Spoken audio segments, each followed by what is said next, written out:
Dear students अस्सलाम वालेकुम वरहमतुल्लाहि वबरकातुहू। बेटा, आज का जो हमारा टॉपिक है that is the model that was given by Rutherford. अब बेटा, रदरफोर्ड का मॉडल जो था, इससे पहले हमने जे जे थॉमसन का मॉडल पढ़ा था। जे जे थॉमसन का मॉडल जब हमने डिस्कस किया था, उसमें हमने सिंपली दो ही पॉइंट्स पढ़े थे।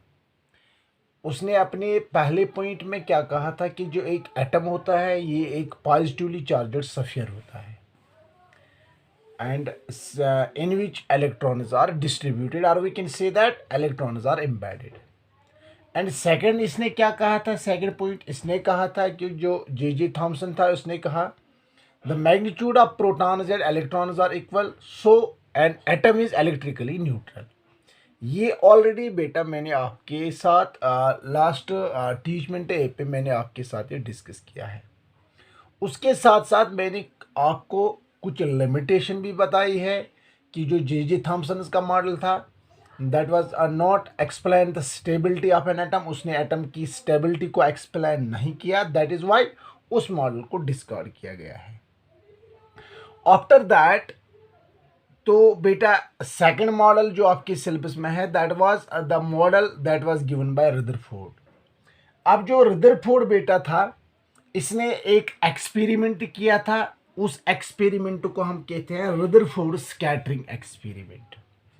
अब इस स्कैटरिंग एक्सपेरिमेंट में उसने क्या क्या किया, कौन कौन से मटेरियल्स रिक्वायर किए, और इस रदरफोर्ड स्कैटरिंग एक्सपेरिमेंट में रदरफोर्ड को एक अनएक्सपेक्टेड रिजल्ट मिल गया, जिस चीज़ का वो एक्सपेक्ट नहीं कर रहा था। बट जब उसने स्कैटरिंग एक्सपेरिमेंट किया, अल्फा स्कैटरिंग एक्सपेरिमेंट, उसके पास एक अनएक्सपेक्टेड रिजल्ट आ गया। After doing the experiment that is scattering experiment, after that they gives the law that gives the model of an atom, that is why we can call it as the Rutherford's model of an atom. But इसमें एक सबसे achievement थी जब Rutherford ने अपना model दिया था, that was the simply the discovery of nucleus. हर एक एटम का न्यूक्लियस को इसने डिस्कवर किया।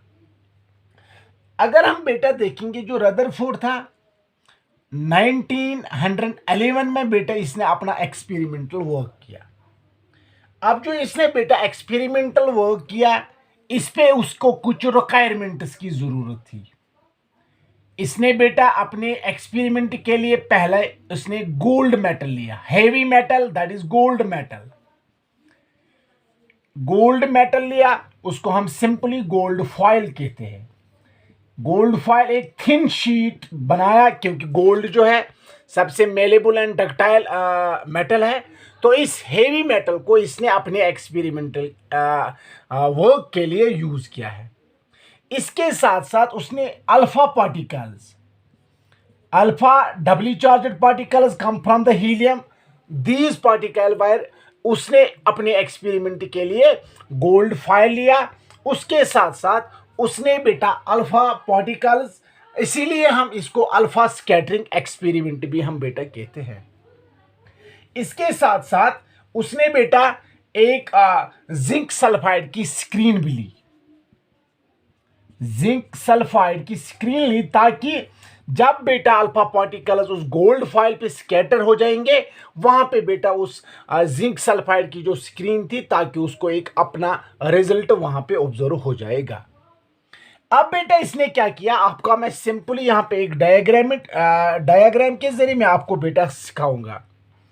उसने जब बेटा गोल्ड फाइल लिया, a thin sheet of gold paper, gold metal, उसको उसने नाम दिया है गोल्ड फाइल। इसी गोल्ड फाइल को एक स्क्रीन में इसने रखा, the screen was simply made from zinc sulphide. उसके बाद उसने ब्लॉक ऑफ लाइट में उसने बेटा एक यहां पे अल्फा पार्टिकल्स का यूज किया, that is helium particles which are doubly charged, because 4 atomic mass unit उसका मास है। तो दैट इज वाई उसने इस अल्फा पार्टिकल्स को यूज किया। जब बेटा उसने अल्फा पार्टिकल्स की बम्बार्डमेंट की किस पे, इस गोल्ड फॉइल पे, अब बेटा जब यही गोल्ड फाइल के रेज, जो ये अल्फा रेज बेटा थे, ये पार्टिकल्स जब गोल्ड फाइल से पास होके ये इस जिंक सल्फाइड स्क्रीन पे बेटा स्ट्राइक करते थे, तो एक फ्लैश लाइट वहां पे प्रोड्यूस हो जाती थी। अब बेटा जब इसने बहुत सारे पार्टिकल्स को बम्बार्ड किया किस पे, इस गोल्ड फाइल पे, इसको बेटा तीन किस्म के रिजल्ट आ गए। पहला रिजल्ट क्या था इसके पास, तो इसने बेटा अनएक्सपेक्टेड रिजल्ट इसको मिल गया। मोस्ट ऑफ द रेज जो एग्जैक्टली जितने भी अल्फा रेज इन्होंने गोल्ड फाइल से पास किए, most of the rays directly pass through the gold foil. गो most of the rays directly pass through the gold foil, through the gold file.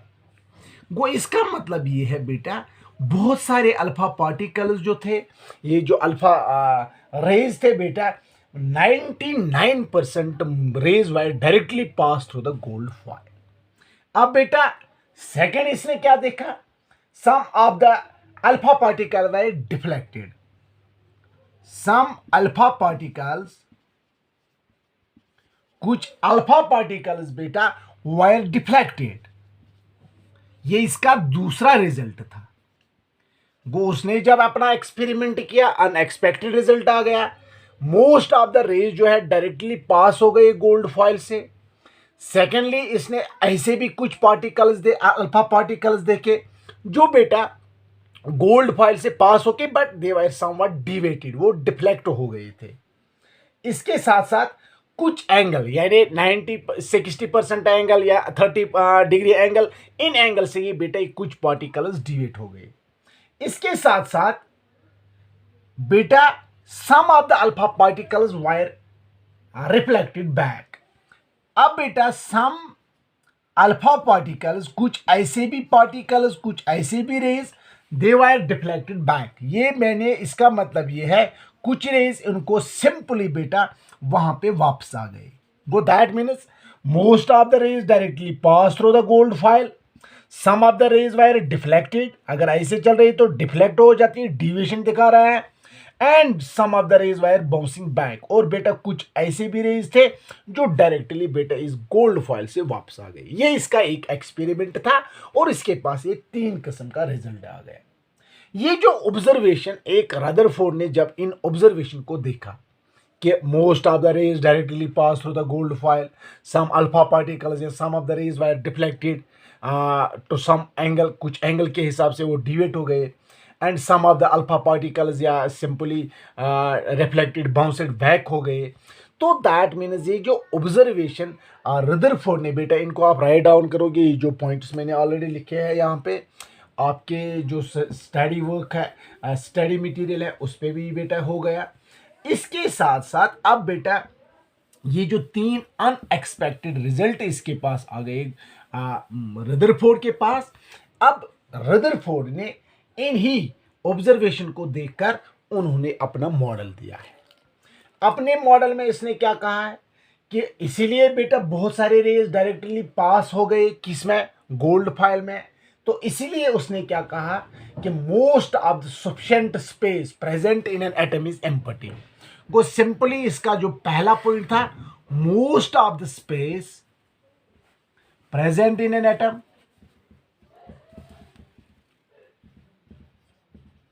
Is empty. गो बेटा इसने पहले क्या कहा है कि गोल्ड फाइल में या कोई भी एटम अगर आप ले लोगे, एक एटम में ज्यादातर जो स्पेस होती है वो एम्प्टी होती है। इसीलिए इसका जो स्कैटरिंग एक्सपेरिमेंट था, इसमें बहुत सारे अल्फा रेज जो है वो डायरेक्टली पास हो गई, 99% रेज डायरेक्टली पास हो गई, and they were strike with the screen that is made from zinc sulphide. तो फ्लैश आ रहा था इसको लाइट के।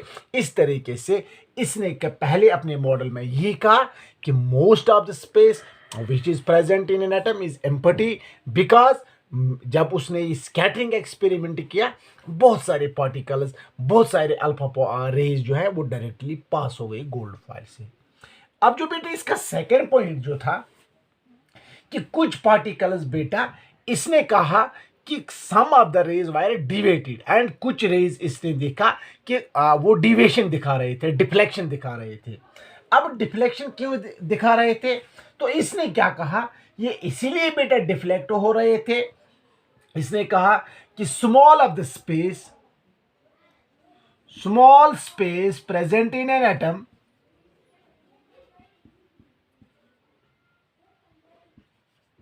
Eight the centre. इसने कहा कि कुछ स्मॉल स्पेस होते हैं एक एटम में, एटम के सेंटर में, विच कंटेन पॉजिटिवली चार्ज्ड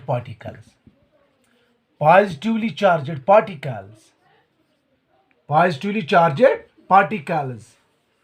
अब इसने कहा कि स्मॉल स्पेस एक एटम में होती है, एटम के सेंटर में, उसमें मोस्टली पॉजिटिवली चार्ज्ड पार्टिकल्स होते हैं जिनको हम सिंपली कहते हैं प्रोटॉन्स की पॉजिटिव चार्ज होते हैं। एंड इसी स्मॉल स्पेस ये जो एटम के सेंटर में बेटा प्रेजेंट होता है, इसको इसने क्या नाम दिया? न्यूक्लियस। क्या नाम दिया बेटा? न्यूक्लियस। Very good. अब आपको बेटा पता है कि रदरफोर्ड मॉडल को हम न्यूक्लियर मॉडल भी कहते हैं, क्योंकि न्यूक्लियस को इसी ने डिस्कवर किया कि इसने कहा हर एक एटम के सेंटर में एक स्मॉल स्पेस होती है which contain positively charged particles simply known as protons, and that sphere which is present at the centre which we simply known as a nucleus of an atom. अब बेटा कुछ raise ऐसे भी बेटा थे जो बेटा डायरेक्टली वापस आ गए थे जब इसने अल्फा स्कैटरिंग एक्सपेरिमेंट किया। तो इसने कहा है कि इसीलिए बेटा ये कुछ रेज वापस आ गए बिकॉज जो इलेक्ट्रॉन्स होते हैं, electrons always revolve around the nucleus. इसने कहा जो इलेक्ट्रॉन्स होते हैं ये न्यूक्लियस के इर्द गिर्द रिवॉल्व करते हैं इन दियर डेफिनिट ऑर्बिटस। ये अपने अपनी शेल्स में अपने ऑर्बिटस में बेटा रिवॉल्व करते थे। कोई इसका मतलब है जो इसका मॉडल ये था, यहाँ पे मैं इसका स्ट्रक्चर बनाऊंगा। इसने कहा जो एक एटम होता है, एटम में बहुत ज़्यादा स्पेस एम्प्टी होती है, एटम के सेंटर में एक स्मॉल स्पेस होते हैं विच कंटेन पॉजिटिवली चार्ज्ड पार्टिकल जिनको हम प्रोटॉन्स कहते हैं। इसको इसने नाम दिया न्यूक्लियस। एंड इसके बाद इसने कहा जो इलेक्ट्रॉन्स होते हैं वो हमेशा एटम के इर्द गिर्द अपने न्यूक्लियस के इर्द गिर्द रिवॉल्व करके अपने ऑर्बिट्स में। बट इसका एक ड्रॉबैक ये था कि he could not explain the stability of an atom. ये आप मैं कल बताऊंगा बेटा आपको कि इसकी स्टेबिलिटी क्यों इसने एक्सप्लेन क्यों नहीं की, क्योंकि ये कल जाके हम इसकी लिमिटेशन और आपका जो नेक्स्ट वाला मॉडल है वो भी हम बेटा उसमें डिस्कस करेंगे। अब बेटा यहाँ पे मैं आपको एक काम रखूँगा जो आप बेटा प्रिपेयर करोगे अपने घर में। आपका ये होना चाहिए कि आप बेटा एक हर एक एटम का एक मॉडल आप बनाओगे। ये मॉडल कैसे बनाओगे? जैसे आप देखोगे आपको कुछ ऐसे रिक्वायरमेंट्स लेने हैं ताकि आपको या कुछ बेटा कुछ डायग्राम्स के ज़रिए आपको बताना है कि जो एक एटम है, इस एटम का न्यूक्लियस एक कलर से, फिर इसके डिफरेंट शेल्स को आप रिप्रेजेंट करोगे। जैसे के शेल में कितने इलेक्ट्रॉन्स हैं, एल शेल में, वो आप आगे जाके मुझे आप सेंड करोगे। अब बेटा इसी के साथ ये आपका आज का वीडियो है। तो इंशाल्लाह कल जाके इंशाल्लाह हम दूसरा या टीचमेंट ऐप के ज़रिए या वीडियो के ज़रिए हम आपको बेटा जो आपका नेक्स्ट मॉडल है और इसकी लिमिटेशन है वो हम आगे जाके बेटा डिस्कस करेंगे। Thank you dear students, have a nice day.